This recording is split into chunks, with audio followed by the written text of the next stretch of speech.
Bonjour à tous, bienvenue donc au webinaire Parlons foncier, le direct, notre rendez-vous mensuel. Donc, je m'appelle Philippe Abran, je dirige l'agence de conseil en communication K2 et je remplace jusqu'à la fin de l'année Claire Horry, en charge de la communication à la SAFER Occitanie, qui est mobilisée sur la préparation du prochain congrès national des SAFER qui doit avoir lieu cette fin d'année à Nîmes. Donc, le plaisir d'animer ce webinaire consacré au double enjeu pour l'agriculture d'Occitanie, de production alimentaire et de réduction de son empreinte carbone. D'ici 2050, l'agriculture devra en effet répondre à un triple défi, à la fois produire plus pour répondre à la demande alimentaire d'une population croissante, produire mieux aussi pour limiter les impacts sur l'environnement et s'adapter donc à la réduction, aux nouvelles contraintes climatiques. Alors aujourd'hui, donc avec nos deux intervenants, nous allons donc évoquer plusieurs questions. Les scénarios possibles d'adaptation pour l'agriculture en Occitanie, les conséquences prévisibles sur les productions agricoles et les pratiques des agriculteurs, les opportunités économiques aussi liées donc au stockage du carbone, l'enjeu bien sûr de préservation des terres agricoles et pour terminer donc les outils disponibles pour engager un processus de réduction de l'empreinte carbone. Pensez à poser vos questions dans le chat, à la droite de votre écran. Je rappelle aussi qu'à la fin du webinaire, donc une enquête de satisfaction vous sera proposée. Alors, sans plus attendre, j'ai le plaisir d'accueillir d'une part Julie Baudot et Frédéric André donc, pour échanger et partager sur ce thème. Julie Baudot, bonjour. Vous Bonjour. êtes chargée de mission énergie, biomasse, climat au sein de la Chambre régionale d'agriculture d'Occitanie. Et faut-il le rappeler, vous avez participé donc à la rédaction de l'étude Climat Gris Occitanie qui a été produite en 2019. Nous allons avoir l'occasion de reparler de cette étude prospective. Ravi de vous accueillir en tout cas. Frédéric André, bonjour. Bonjour. Vous êtes géographe, votre parcours professionnel vous a amené à intervenir dans le développement économique dans les Alpes-Maritimes, puis dans le développement durable au sein de l'ADEME, l'Agence de l'environnement et de la maîtrise de l'énergie. Vous êtes aujourd'hui directeur général de la SAFER Occitanie, après avoir été directeur général de la SAFER Languedoc-Roussillon. Ravi de vous accueillir également, Frédéric. Alors, je le redis encore une fois, donc durant ce webinaire, n'hésitez pas, vous pouvez réagir via le chat sur la droite de votre écran. Alors, avant de démarrer ce Parlons foncier direct, une première question introductive pour Frédéric André. Parlons foncier direct, c'est aujourd'hui, on peut le dire, un rendez-vous bien installé, mais qui continue d'évoluer. Quelles en sont les raisons, Frédéric ?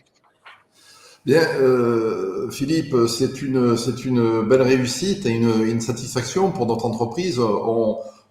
Cette histoire-là est née du constat né pendant la crise sanitaire, qu'il y avait d'autres manières d'animer les milieux et d'être en contact avec nos différents partenaires. Donc, on a dématérialisé nos parlons fonciers présentiels sous la forme d'un parlon foncier virtuel, webinaire. On a lancé ça en 2021, en pleine crise sanitaire, mais en fait, on s'est rendu compte que ça fonctionnait bien. Aujourd'hui, c'est le 17e Parlons foncier, le direct. On a réuni plus de 2000 participants directs. Si on rajoute les rediffusions, parce que c'est l'intérêt aussi de ces modes, on est à près de 5000 participants. Donc c'est finalement beaucoup plus efficace d'une certaine façon que de réunir les gens dans une salle, ce qu'on continue à faire, puisque le 19 octobre à Tarbes, on aura un parlon foncier en présentiel. Donc ça nous permet, la SAFER est au carrefour de plusieurs sujets. Ça nous permet d'évoquer la ruralité, l'alimentation, la viticulture, la forêt, enfin bref, tous nos sujets, avec chaque fois des experts, des intervenants. Et j'en profite pour remercier tous ceux qui ont pu intervenir dans nos parlons fonciers jusqu'à présent, et bien entendu de remercier notre intervenante du jour, Julie. Merci Frédéric, en tout cas pour ces précisions. Donc je vous propose maintenant d'aborder le sujet du jour, en rappelant donc que les conséquences prévisibles du changement climatique constituent un véritable enjeu pour l'ensemble des secteurs d'activité, pas seulement l'agriculture, mais bien sûr l'agriculture n'y échappe pas. Et les défis à relever sont multiples et immenses. Frédéric, comment est-ce que vous, à la SAFER Occitanie, comment est-ce que vous abordez cette phase de réflexion collective, mais aussi phase d'engagement concret ? La SAFER Occitanie, comme toutes les SAFER, c'est l'agriculture, ce sont les territoires, c'est l'environnement. Donc on est au cœur de ces sujets-là et de l'évolution qui se manifeste. Rappelons que l'agriculture a une posture un petit peu particulière. Avec 19% des émissions de gaz à effet de serre, elle se situe au deuxième niveau dans notre pays. Mais par ailleurs, elle est l'une des principales victimes des effets du changement climatique. Je pense que c'est pas la peine de s'étendre sur l'été que nous venons de subir du point de vue de l'eau et de la sécheresse. Donc oui, l'agriculture est au cœur de ce sujet et bien entendu, la SAFER, qui est l'opérateur foncier des politiques publiques, hein, on agit sur 20 000 hectares et 2500 opérations d'aménagement par an. On a un PPAS, hein, un programme pluriannuel d'activité de la SAFER sur 2022-2028, qui a été travaillé avec tous nos partenaires et en lien avec nos tutelles, hein, l'administration. Ce PPAS marque une orientation nouvelle qui est d'accompagner la stratégie nationale bas carbone au travers de toutes les actions d'aménagement que peut faire la SAFER, que ce soit l'orientation de certains biens, que ce soit avec les agences de l'eau, la protection des zones humides, que ce soit les interventions sur les forêts. Donc à chaque fois, on pourra effectivement prendre en compte ces sujets. Et j'ajouterai pour terminer que la SAFER, c'est aussi la démocratie foncière, le Parlement du foncier. Dans nos comités techniques, on a la protection de l'environnement, l'administration, les collectivités, le monde agricole, que ce soit dans nos commissions locales, dans nos comités techniques, au conseil d'administration. Et on est aussi un lieu privilégié pour les réflexions sur ce sujet. Bon, notons que le monde rural, comme toujours, manifeste sa capacité à adapter et à s'adapter, à évoluer. Et d'ailleurs, l'étude dont nous allons parler tout de suite avec Julie montre bien la prise en compte par la Chambre régionale d'agriculture, notamment, de ces problématiques-là. Merci Frédéric pour ce premier éclairage. Julie Baudot, je rappelle que vous êtes chargée de mission énergie, biomasse, climat au sein de la Chambre régionale d'agriculture d'Occitanie. Nourrir la population tout en diminuant les émissions de gaz à effet de serre, c'est une équation incontournable, j'ai envie de dire, mais c'est plus encore une équation possible. Ah, j'ai l'impression que Julie, le visage de Julie s'est figé, petit problème de connexion. Oui, ça y est, ça remarche. Désolée, ça coupe. Désolée, je sais pas. Vous avez entendu ma question, Julie, ou je la reformule? Si vous pouvez la reformuler. Je la reformule. Je disais, nourrir la population tout en diminuant les émissions de gaz à effet de serre, c'est bien sûr une équation incontournable, mais plus encore, est-ce que c'est une équation possible en Occitanie? Alors, oui, c'est possible, mais sous certaines conditions. Donc, c'est pour cette raison notamment que la Chambre régionale a mené, comme vous l'avez dit en 2019, une étude qui s'appelle Climagri Occitanie. Et donc, l'objectif de cette étude, c'est de faire tout d'abord un diagnostic initial sur quelles sont les consommations d'énergie, quelles sont les émissions de gaz à effet de serre des exploitations agricoles et quel est le potentiel de stockage additionnel de carbone dans les sols des exploitations en Occitanie. Donc, une fois qu'on a eu établi ce diagnostic, donc qui a montré un petit peu les postes d'émissions de gaz à effet de serre et de consommation d'énergie du secteur agricole, on a vu également que le stockage additionnel de carbone en 2013, donc c'est un diagnostic qui s'est basé sur les productions et les surfaces en 2013, ce stockage additionnel pouvait compenser environ 40% des émissions du secteur agricole en Occitanie. Et également, dans cette étude, ce qui est intéressant, il y a un paramètre à prendre en compte qui est le potentiel nourricier, c'est-à-dire la capacité de la production agricole du territoire à nourrir la population, qui est un paramètre assez important quand on parle de réduction des gaz à effet de serre. Donc, une fois qu'on a réalisé ce diagnostic initial, l'objectif de cette étude prospective, c'était d'établir des scénarios d'évolution des productions et des pratiques agricoles. Petit problème de connexion qui perdure. Alors, on attend quelques secondes pour savoir si ça va revenir, ce que j'espère.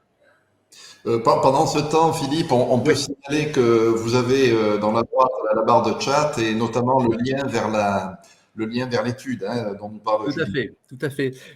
Oui, ce qui est intéressant, je ne sais pas si Julie est revenue, toujours pas. J'allais dire par ailleurs que bien souvent, l'agriculture est pointée du doigt comme étant source de difficultés sur nombre de sujets liés à l'environnement, au territoire. En l'occurrence, sur la question. Eh bien, revoilà Julie. J'allais vous dire, Julie, le constat qui peut être fait aussi, qui est intéressant, c'est que l'agriculture, et même la forêt, mais plus encore l'agriculture, est souvent présentée comme une source de difficultés à l'égard de ces sujets-là et de l'environnement en particulier. Là, pour le coup, en quoi l'agriculture et la forêt constituent-elles des solutions? Parce qu'on voit bien dans le début de votre propos que sur la question de l'atténuation des effets du réchauffement climatique, il y a une carte à jouer et l'agriculture est apporteuse de solutions, en l'occurrence. Exactement. Donc l'agriculture et la forêt sont 2 secteurs économiques qui peuvent apporter une solution en termes d'atténuation et donc de stockage de carbone. Mais cette solution est via la mise en place de certaines pratiques stockantes. Donc ces pratiques ont notamment été reprises dans l'étude 4 pour 1000 qui était sortie en 2019 et qui montre que sur l'horizon 0-100 cm du sol, le stockage de carbone au niveau national pouvait venir compenser 41% des émissions du secteur agricole et 6% des émissions au niveau national. Et donc ces pratiques, elles ont été répertoriées dans cette étude. Donc les pratiques phares sont la mise en place de cultures intermédiaires. Ça, c'est le levier d'action principal qui a été mis en avant. Mais on retrouve aussi l'agroforesterie comme pratique stockante et tout ce qui est gestion des prairies, donc intensification modérée des prairies ou extension des prairies temporaires. Il y a également tout ce qui est gestion des nouvelles ressources organiques. Donc on va retrouver par exemple l'apport de compost de déchets verts. Donc tout ça, ça a été mis en avant. L'agriculture est vraiment un secteur qui peut apporter des solutions, mais il ne faut pas oublier que ça a un coût et que ces solutions à mettre en place pour l'agriculteur, ça a un coût et donc de là découle tout ce qui est rémunération pour ce service rendu des exploitations agricoles. Ce qui me permet de faire le lien avec la question suivante, Julie. Bien sûr, c'est un coût, mais par ailleurs, le stockage du carbone par l'agriculture et la forêt, c'est une possible opportunité économique pour les agriculteurs? Alors oui, c'est une opportunité économique, mais peut-être pas actuellement pour toutes les exploitations. Donc cette opportunité, ça va dépendre de plusieurs facteurs. Tout d'abord, le principal facteur, ça va être le prix, la rémunération, donc le prix à la tonne de carbone. Actuellement, sur les dernières reventes, on était entre 30 et 35 euros à la tonne de carbone. Donc ça, c'est le premier point. Le deuxième point, c'est que ça va dépendre du type d'exploitation, puisque comme j'ai cité tout à l'heure, il y a des leviers qui permettent vraiment de stocker additionnellement beaucoup de carbone, notamment la mise en place de cultures intermédiaires de couverts. Mais ça, c'est pas donné à toutes les exploitations. Tout ce qui est gestion des prairies également. Donc ça dépend de la typologie d'exploitation. Et un autre point important, c'est ce que je disais tout à l'heure, c'est le coût de la mise en place de ces leviers. Il faut que le prix à la tonne de carbone puisse venir rémunérer Mmh. le coût de la mise en place plus rémunérer la différence. Donc le Et modèle économique n'est pas encore stable. voilà. Et également, un autre point important, c'est le canal via lequel on va passer, parce que j'en reparlerai tout à l'heure, mais il y Oui. a plusieurs types de labels, et donc ça fait quand même une différence.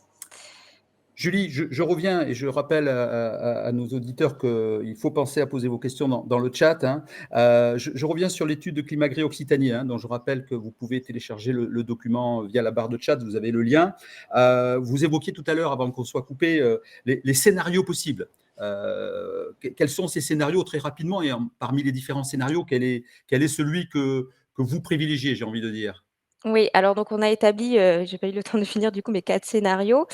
Pour chaque scénario, on a recalculé les différents indicateurs énergie, carbone, gaz à effet de serre et donc ces 4 scénarios, il y en a un qui s'appelle transition, énergétique, environnementale et alimentaire. Donc il y a un scénario très axé sur la protection de l'environnement. avec des consommateurs qui vont être soucieux de l'empreinte carbone des produits, du bien-être animal et une demande forte en protéines végétales par rapport aux protéines animales. Ensuite, on a un deuxième scénario assez contrasté, hein, c'était le but d'avoir des scénarios vraiment contrastés, qui s'appelle priorité à la production agricole dans un contexte de crise alimentaire. Donc là, c'est la crise alimentaire mondiale. Donc on va pousser tous les curseurs de la production agricole avec une intensification, un agrandissement des structures de production et un régime alimentaire qui va être basé plutôt sur la quantité et à faible coût. Donc, on est moins sur des productions de qualité. Ensuite, on a fait un troisième scénario qui s'appelle libéralisation et métropolisation. Donc, c'est un scénario de libéralisation économique avec aussi un agrandissement des structures d'exploitation et des surfaces qui vont être les moins productives, qui vont laisser place au final à l'urbanisation. Et un dernier scénario qui s'appelle agriculture productive et territorialisée. Donc là, on a imaginé que la région devenait autonome et va venir soutenir la production agricole avec le territoire Occitanie qui va s'approprier une identité territoriale avec le développement de filières de qualité et un investissement aussi dans tout ce qui est réseau d'irrigation pour avoir accès à l'irrigation dans tous les territoires. Donc sur ces 4 scénarios, il y en a un qui a été mis en avant par la profession agricole et choisi, c'est le scénario 4, donc agriculture productive et territorialisée, parce qu'il répond aux enjeux environnementaux, alors pas forcément aux enjeux de la SNBC, la stratégie nationale bas carbone, qui a un objectif de moins 48% par rapport à 2013, qui est un objectif qui est très élevé, mais qui s'en approche et qui répond aux enjeux de réduction des consommations d'énergie, donc avec la stratégie REPOS, Région à énergie positive. Donc là, ça répond complètement à REPOS. Donc pour chaque scénario, j'ai pas le temps de détailler là, mais on a essayé de voir quelle serait, au regard des contextes politiques, environnementaux, économiques, quelle serait l'évolution des pratiques et des productions agricoles.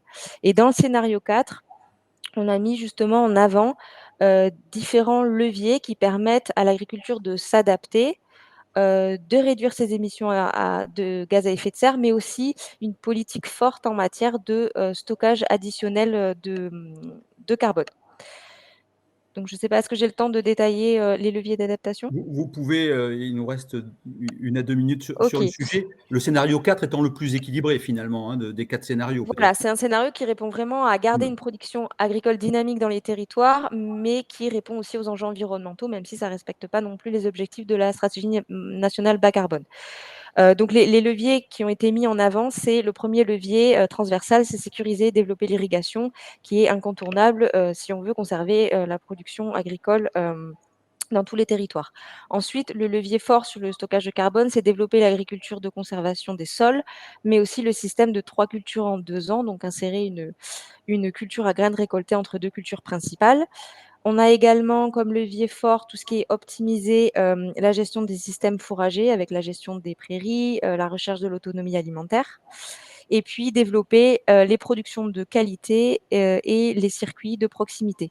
Et enfin, le dernier levier, c'est tout ce qui est en lien avec les énergies renouvelables, donc développer le photovoltaïque sur bâtiment et la méthanisation et l'agrivoltaïsme quand on a des références par rapport à l'évolution des rendements et l'impact que ça a sur les productions.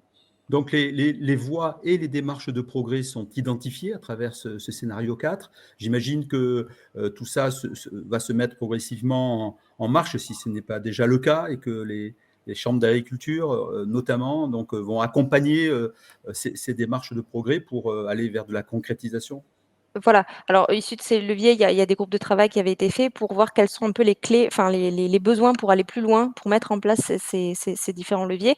Il y a déjà plein de projets qui existent et qui sont en cours de réalisation et de suivi. Et suite à ça, la Chambre régionale a aussi enclenché, dans le cadre du Varenne agricole, tout un travail pour réaliser un plan régional d'adaptation et d'atténuation au changement climatique.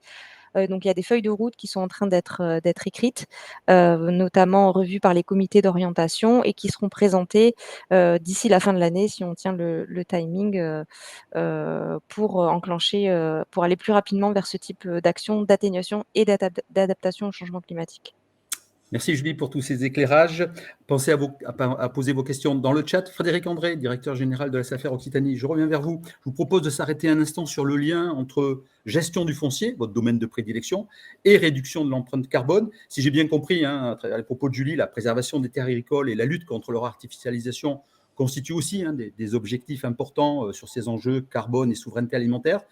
Est-ce que vous pouvez nous apporter un petit éclairage sur la situation en matière de consommation des espaces agricoles et naturels en Occitanie, Frédéric?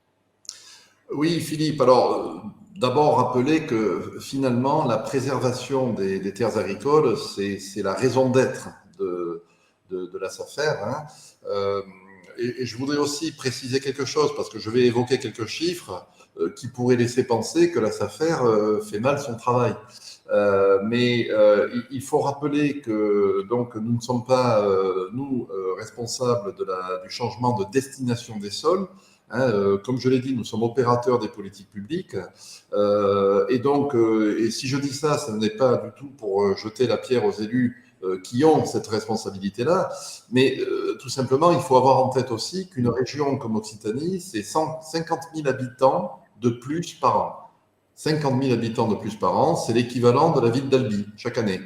Et il est évident que cette problématique-là crée des besoins qu'il faut bien satisfaire en matière de logement, d'activité, d'infrastructure.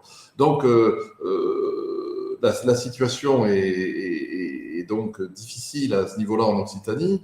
Alors, la SAFER a dans ses missions la transparence du marché foncier et son observation.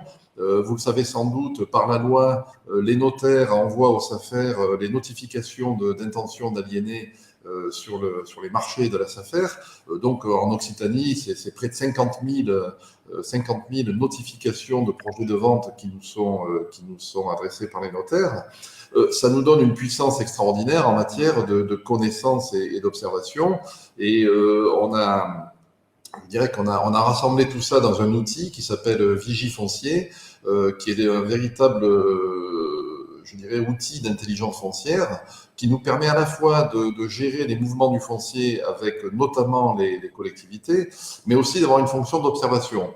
Et cette fonction d'observation nous montre qu'en Occitanie, si on prend la dernière période de 10 ans, hein, on a une perte en matière de terres agricoles qui est de l'ordre de 26 à 30 000 hectares, hein, de pertes. Il faut rappeler que l'Occitanie, si on regarde la surface agricole utile, on est à 3,5 millions d'hectares, hein, et que donc c'est donc une érosion de cette capacité à produire, mais aussi à piéger le carbone, hein, puisqu'on a bien vu que l'une des fonctions des sols, c'était bien ce stockage du carbone. L'agriculture a un rôle de séquestration par le cycle de la photosynthèse, mais elle a aussi ce rôle de stockage. Donc cette perte, elle est importante. Alors, bonne nouvelle ou pas à voir, quand on regarde nos chiffres, on voit que sur la dernière période de 5 ans, on est sur un peu moins de 10 000 hectares qui ont été perdus, ce qui, par rapport aux 26 à 28 000 que j'évoquais tout à l'heure, semble indiquer une décélération, hein, de cette consommation. Alors, maintenant, la question, c'est est-ce que c'est parce qu'on va vers des pratiques plus vertueuses? Est-ce que c'est parce qu'il y a une prise de conscience? Prise de conscience qui est réelle, hein, on la voit avec les élus. Je pense qu'aujourd'hui, plus personne ne peut nier le phénomène, et donc c'est quelque chose qui est bien au moins dans les intentions. Bon, maintenant, il faut voir aussi des effets purement économiques, de crise du marché de l'immobilier, des projets des collectivités. Et malheureusement, les derniers chiffres qu'on a montreraient un redémarrage de ce qu'on appelle le marché de l'artificialisation, c'est-à-dire toute cette perte des terres agricoles. Bon, donc on est sur cette problématique-là, on l'observe. Autre nouvelle plutôt intéressante, c'est que l'espace naturel, qui a aussi un rôle important en matière de bas carbone, est plutôt stable en Occitanie, plutôt stable, dans le même temps où on perd donc un nombre significatif de terres agricoles. Alors, cette prise de conscience, elle s'appuie aussi, et ça c'est intéressant, quand les choses convergent, en général, elles sont plus efficaces et plus puissantes. C'est la question de l'alimentation. C'est-à-dire, on voit bien que le carbone et l'alimentation ont partie liée. Les terres agricoles sont des terres nourricières, c'est donc notre alimentation, mais c'est aussi donc un atout pour lutter contre le problème du carbone. Et on voit qu'aujourd'hui, et ça va se jouer sans doute au niveau des territoires, les EPCI, les intercommunalités, les communautés de communes, les métropoles. J'étais hier avec Dominique Granier, le président de la SAFER, auprès de M. Moudinque, donc le président de la métropole de Toulouse, qui lance une grande démarche liée à son programme alimentaire territorial avec les chambres d'agriculture, avec la SAFER, pour faire du circuit court, pour favoriser ce genre de choses. Alors, comme on le dit souvent, c'est pas ça qui nourrira la planète, d'où l'intérêt du scénario 4, mais c'est quand même quelque chose qui peut y contribuer. Merci Frédéric. Je vous propose juste de descendre d'un cran et d'aller au plus près du terrain et de l'exploitation. En quoi l'optimisation des structures foncières, et vous intervenez beaucoup sur ces sujets évidemment, peut-elle constituer un levier pour essayer de réduire l'empreinte carbone de l'agriculture en Occitanie ?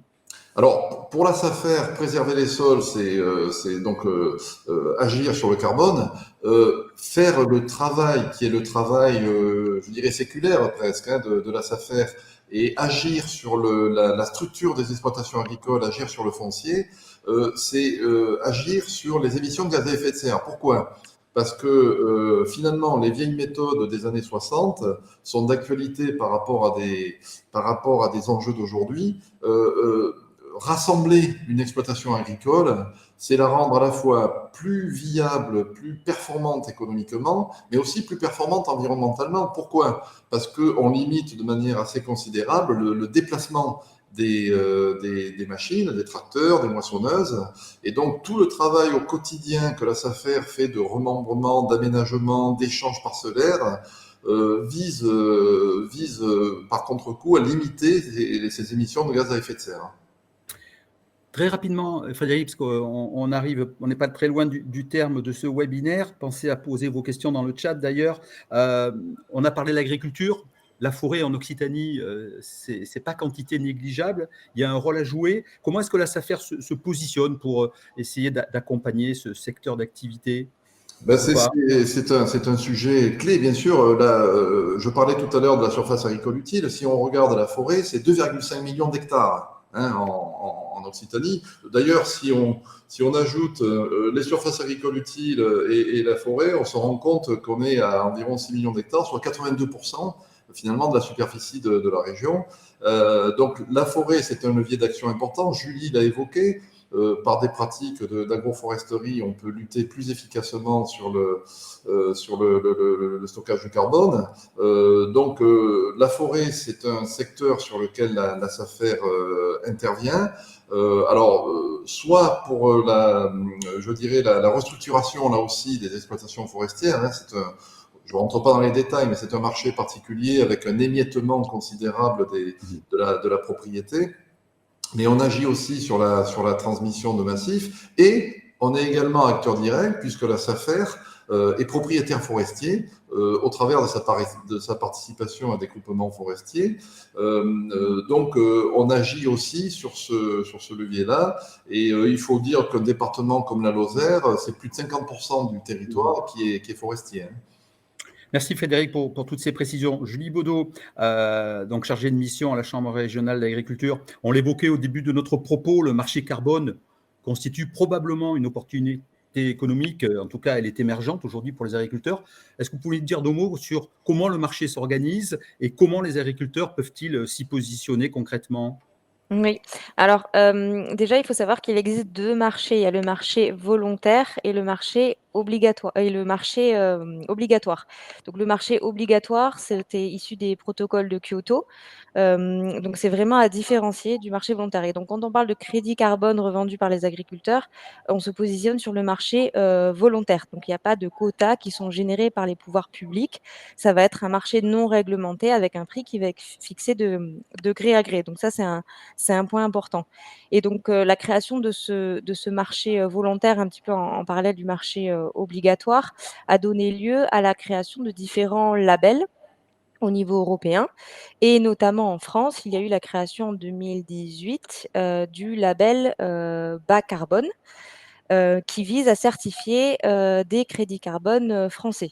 Donc, ce sont des projets pour lesquels les agriculteurs s'engagent sur 5 ans et il y a différentes entreprises qui vont venir vérifier l'intégrité des projets. Donc, du coup, les agriculteurs qui veulent s'engager dans des projets carbone, ils peuvent d'un côté soit passer via le label bas carbone, mais ils peuvent aussi passer via d'autres labels qui se trouvent sur les marchés européens. Donc au niveau du label bas carbone en France, il faut savoir qu'il y a eu 2 appels à projets qui ont été lancés pour la partie agricole, hein, je parle, par une association qui s'appelle France Carbone Agri Association et qui a pour but justement de regrouper des groupes d'agriculteurs pour les porter vers des projets label bas carbone. Donc il y a eu un premier appel à projet qui avait réuni au niveau national 300 agriculteurs. En Occitanie, il y avait à peu près 40 agriculteurs qui s'étaient positionnés. Et sur le deuxième appel à projet, il y avait 1300 agriculteurs qui s'étaient inscrits pour participer à ces projets. Et là, il a été annoncé récemment qu'il va y avoir un troisième appel à projet qui va sortir. Donc ça passe par des démarches collectives, hein, si je comprends bien. Voilà, ça passe par des démarches collectives et il y a également des associations qui se créent dans beaucoup de régions, dont une en Occitanie qui s'appelle ARPEJ. Donc c'est Association régionale de valorisation et de promotion des démarches agricoles en faveur de l'environnement, qui a été créée au niveau de la chambre régionale et avec les syndicats agricoles. Et là, le but, c'est de rémunérer les crédits carbone, mais aussi tous les co-bénéfices rendus par les exploitations agricoles. Donc ça peut être en lien avec la biodiversité, avec la qualité de l'eau, etc. Et un agriculteur donc, qui, par ailleurs, veut s'engager dans un processus de réduction de son empreinte carbone, quels sont les outils qui sont à sa disposition? J'imagine que la Chambre propose des choses à ce niveau-là, les chambres d'agriculture. Alors, quand on veut rentrer dans un projet carbone, que ce soit sur le label bas carbone ou par un Mhm. autre canal, il faut d'abord faire un diagnostic, un état des lieux initial sur l'empreinte carbone de l'exploitation et derrière un plan d'action qui vise justement à mettre en place des pratiques qui vont réduire les gaz à effet de serre, les émissions et augmenter le stockage de carbone. Donc, ces diagnostics, il en existe sur plusieurs filières actuellement. Et notamment, dans le cadre du plan de relance, il y a une mesure qui était sortie qui s'appelle le bon diagnostic carbone et qui visait à financer pour les nouveaux installés, enfin les installés depuis moins de 5 ans, justement des diagnostics carbone et des plans d'action pour, dans un second temps, aller porter cela au niveau du label bas carbone ou autre. Et donc, du coup, ce diagnostic permet de faire un état initial et de mettre en place des plans d'action sur 5 ans. Pour celles et ceux qui sont intéressés, donc prise de contact avec les services de leur chambre départementale d'agriculture. Voilà, donc les bons diagnostics carbone, donc au niveau des chambres, les chambres départementales ont réalisé à ce jour plus de 270 diagnostics sur les 350 qui rentrent dans le cadre du plan de relance. Ça, c'était pour les nouveaux installés depuis moins de 5 ans, mais maintenant, chaque agriculteur peut contacter les chambres départementales d'agriculture pour faire un diagnostic et derrière, aller voir si c'est intéressant pour lui d'aller chercher des crédits carbone. Merci Julie pour toutes ces réponses. Frédéric André, on arrive au terme de notre échange. On vient de le voir, hein, pour faire face donc aux différents enjeux identifiés, les agriculteurs d'Occitanie ont besoin et vont avoir besoin d'accompagnement. Quel rôle vous imaginez pour la SAFER? Ça va être sur l'optimisation des structures foncières, ça va être sur d'autres sujets encore? Bien entendu, on va continuer à creuser notre sillon, hein, sur l'optimisation des structures. C'est vraiment un cheval de bataille des SAFER, hein. Encore une fois, finalement, ça a pour effet à la fois d'améliorer la viabilité économique des exploitations et d'autre part sa performance environnementale. Il ne faut pas oublier qu'on est devant, il faut l'évoquer, on est devant le mur du renouvellement des générations. Et si on veut une agriculture performante dans le cadre de la stratégie bas carbone, il faut surtout des agriculteurs. Et comme le dit souvent Dominique Granier, le président, des agriculteurs durables. Donc voilà, l'action de la SAFER, c'est toujours de concourir avec les autres acteurs, dont les chambres, bien entendu, à avoir des exploitations, parce que s'il n'y a plus d'exploitation, il n'y a plus d'agriculture. Alors certains peuvent penser que c'est pas grave, hein, on achètera les produits ailleurs, hein, et donc on fera venir les produits par les routes, par les mers, et ça aggravera la situation en matière d'émissions de gaz à effet de serre. Mais surtout, et ça a été évoqué rapidement par Julie, aujourd'hui, on constate que ce qui est le plus performant en matière de stockage du carbone, c'est la prairie. Or, on sait qu'on est dans une tendance naturelle à la baisse de consommation de viande. Alors, je dis pas, bien entendu, ne me faites pas dire ce que j'ai pas dit, hein, qu'il faut manger de la viande pour sauver la planète. Mais en tout état de cause, le système d'élevage, qui est celui qui apporte le plus d'impact positif en matière d'économie sur les territoires, c'est celui qui est le plus créateur d'emplois, de services et de vie dans les campagnes, et aussi celui qui, au travers des prairies, donc a la plus grande performance vis-à-vis du carbone. Donc la SAFER va continuer là-dessus. On observe aussi ce que font nos amis dans d'autres régions. Je veux citer ce qui a été fait par la SAFER en Provence, qui participe à la plantation de haies, hein, pour ses attributaires. Donc c'est quelque chose qu'on regarde. Et encore une fois, on est le lieu où tout le monde peut se parler pour justement avancer sur ces préconisations et ces orientations. Tout dernier mot, Frédéric, je l'ai annoncé tout à l'heure en introduction, j'ai noté que le congrès national des SAFER aurait lieu à Nîmes le 8 décembre prochain, donc en Occitanie, avec comme thématique, et c'est ça qui m'a interpellé, l'eau et le carbone. Est-ce que vous pouvez nous dire en 2 mots, parce qu'on est un petit peu en dépassement, ce que pourraient être les messages du groupe SAFER sur ces sujets-là? Dire déjà qu'en quelque sorte on a eu le nez creux, puisque ce programme a été conçu il y a de longs mois, et on voit bien que les choses ont toujours plus d'acuité, et l'été qui vient de se passer l'a démontré, alors notamment en matière d'eau. Alors sur l'eau, on aura une table ronde assez intéressante, avec notamment le responsable au niveau de l'UNESCO des problématiques d'eau, et c'est notre ami Jean-François Blanchet, directeur général de Baronne Languedoc, hein, société d'aménagement et d'irrigation, qui sera le modérateur de cette table ronde. Donc la question de l'eau le matin et la question du carbone l'après-midi.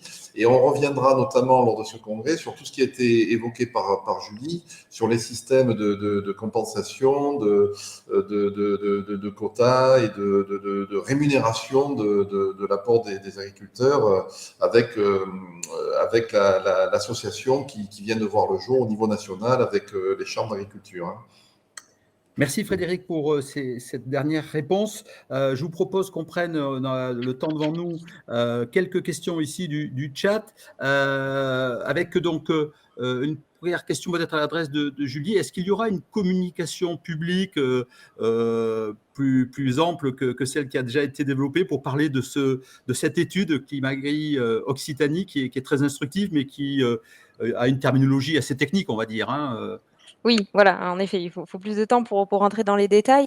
Mais alors, depuis 2019, quand l'étude est sortie, nous, on a beaucoup communiqué. Donc, on a fait une plaquette de synthèse et un livret qui sont disponibles sur Internet. On l'a présenté dans vraiment beaucoup d'instances au niveau des chambres d'agriculture, mais aussi en extérieur. Donc, pour l'instant, on n'a pas prévu de communication plus large. Mais si jamais quelqu'un est intéressé pour qu'on vienne en parler ou la présenter, nous, on est toujours disponible pour ça. Merci Julie. Deuxième question sur comment est-ce que le choix des consommateurs pourrait être éclairé vers des produits entre guillemets plus vertueux en termes d'émissions. L'internaute nous disant le local, c'est pas toujours et forcément le moins émetteur selon les pratiques, hein, en matière de volume ou de transport sur les derniers kilomètres à parcourir. Julie, est-ce que les scénarios que vous avez émis prennent en compte cette dimension-là? Non, alors on va pas dans ce détail-là jusqu'aux produits. Par contre, en effet, étiqueter les produits avec leur empreinte carbone, ça peut être une solution, en effet, parce qu'il y a des études qui montrent que le local, des fois, est moins favorable par rapport aux émissions de gaz à effet de serre que certains produits qui viennent de l'autre bout du monde, malheureusement.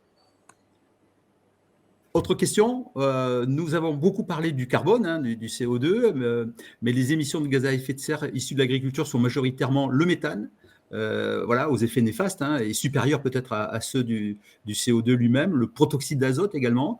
Qu'est-il prévu pour tenter de les limiter? Ah oui, en effet, c'est sûr que sur le diagnostic initial, il a été montré que 40 des émissions sont issues du méthane, donc de la fermentation entérique des ruminants, et 35 c'est du protoxyde d'azote. Le reste, ce sont des émissions, dites énergétiques dues à la consommation de carburant notamment. Alors sur le méthane, il peut y avoir par exemple la modification des rations qui peuvent entraîner du coup une réduction de ces émissions. Après, il faut savoir que l'agriculture a été considérée, comme ayant aussi des émissions incompressibles puisque ce sont issus du vivant. Donc là, dans la stratégie nationale bas carbone, il a bien été identifié ces émissions incompressibles. C'est pour ça que l'agriculture aussi, par son rôle de stockage de carbone dans les sols, ça va venir compenser l'ensemble des émissions de tous les secteurs d'activité. C'est-à-dire que l'agriculture ne va pas compenser son seul secteur d'activité via le stockage de carbone. Et c'est notamment dû au fait qu'il y a des émissions qui sont incompressibles, dont la fermentation entérique des ruminants. Alors, à part la solution arrêter l'élevage, qui n'est pas forcément une solution, mais sinon, c'est compliqué. Et après, il y a tout ce qui est en lien avec la génétique qui pourra aussi peut-être à l'avenir réduire les émissions de méthane des ruminants. Oui, puis arrêter l'élevage, comme le sous-entendait Frédéric à juste titre, ce serait arrêter aussi et abandonner toutes les prairies qui portent cet élevage en Occitanie. Et là, ben, en termes de capacité à stocker le carbone, on y perdrait grandement également, hein, j'imagine. Et juste sur la question du protoxyde d'azote, là, il y a pas mal de leviers d'action en lien avec la réduction de la fertilisation, azotée, en introduisant, par exemple, des légumineuses, qui derrière vont permettre de restituer l'azote et d'utiliser moins d'engrais minéraux. Merci Julie Baudot, donc chargée de mission à la Chambre régionale d'agriculture d'Occitanie. Frédéric, vous vouliez dire un tout dernier mot? J'ai vu que vous opiniez. Oui, alors moi je remercie à nouveau Julie, hein, parce que c'est pas facile cette histoire-là, et comme vous l'avez dit, Philippe est assez technique, et Julie a fait un gros effort de communication, je dirais de vulgarisation. J'espère que les participants de ce webinaire de la SAFER Occitanie l'ont apprécié, donner rendez-vous donc à nos fidèles et aux autres pour le prochain webinaire dont vous allez nous rappeler, Philippe, la date. Merci Frédéric. Donc Julie, Frédéric, je vous remercie donc à nouveau moi-même donc de votre collaboration. Merci à tous donc pour votre participation. Retrouvez dès demain, c'est un exploit technique, donc le replay de ce webinaire sur la chaîne YouTube de la SAFER Occitanie. Restez en ligne quelques minutes encore, je vous propose, parce que dans une démarche d'amélioration continue, on vous remercie par avance de prendre donc, ces quelques minutes pour répondre au questionnaire de satisfaction, ce qui nous permet de progresser de manière continue. Effectivement, donc, le prochain Parole foncière direct, donc, ce sera le jeudi 20 octobre pour aborder une toute nouvelle thématique, hein, la thématique équine en Occitanie, avec la participation d'une part de Christian Roussel, qui est directeur opérationnel à la SAFER Occitanie, et de Christian Saramon, qui est président du comité régional d'équitation Occitanie. Voilà ce qui est dit. Sur ce, je vous souhaite une bonne fin de journée et merci encore donc d'avoir suivi ce webinaire. Merci.